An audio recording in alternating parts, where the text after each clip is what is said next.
त्याला फायनली घेऊन जावंच लागलं. आता कुठे ते तुम्हाला मी सांगते. 2-3 दिवसापासून ना साईला बरोबर वाटत नव्हतं. त्याला अगदी ताप, सर्दी, खोकला, जुलाब असं सर्व काही चालू होतं. त्यामुळे त्याच्या तोंडाला सुद्धा चव नव्हती. जेवण करू आता बरं आहे ना? काय दुखतंय? झोपते?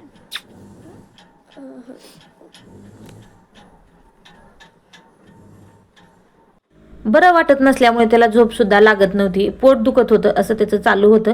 आणि इथे ना त्याला जुलाब होत असल्यामुळे मी ना शाबूची खीर बनवायला घेतलेली होती. आता ही खीर आहे ना मी लहान असताना माझी आजी मला नेहमी बनवून द्यायची. कारण असं काही त्रास झाला ना तर ते शाबूची खीर बनवून द्यायचे. त्यामुळे असं म्हणायचे की ती पोटाला थोडंसं मऊपणा येतो आणि आपले जुलाबसुद्धा कमी होतात. तर तेच गोष्टी मला इथं आठवली आणि मी त्याच्यासाठी इथे शाबूची खीर बनवून दिली. कारण आपण म्हणतो ना जुनं ते सोनं.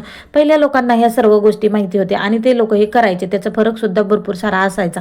तर आता मी खीर साईसाठी बनवलेली होती. वाटण तुला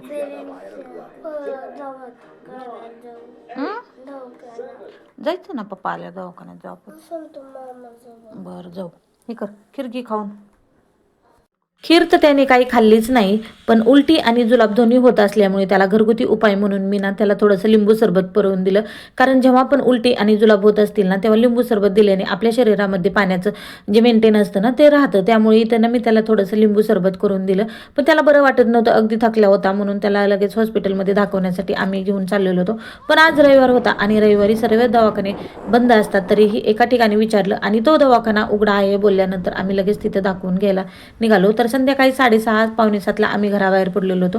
दवाखान्यात आल्यानंतर एक जुनी मैत्रीण आम्हाला भेटली आणि त्यांच्याशी थोडेसे गप्पा गोष्टी करून आम्ही डॉक्टरांना लगेच भेटलो.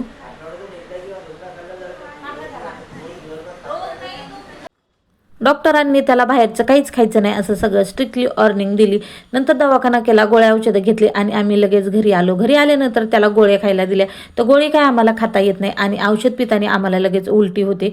तर इथे मी बळच सांगितलं होतं त्याला की गोळीच खा. तर बघा तुम्ही पाणी आधी पिऊन घेतो आणि गोळी तशीच तोंडामध्ये ठेवतो आणि नंतर कडू लागली म्हणून ओरडत बसतो. तर तुमचंही असंच होतं का? मुलांना गोळ्या खायला दिलं आणि औषध प्यायला देणं हा एक मोठा टास्क असतो. तर कमेंट्समध्ये मला नक्की सांगा.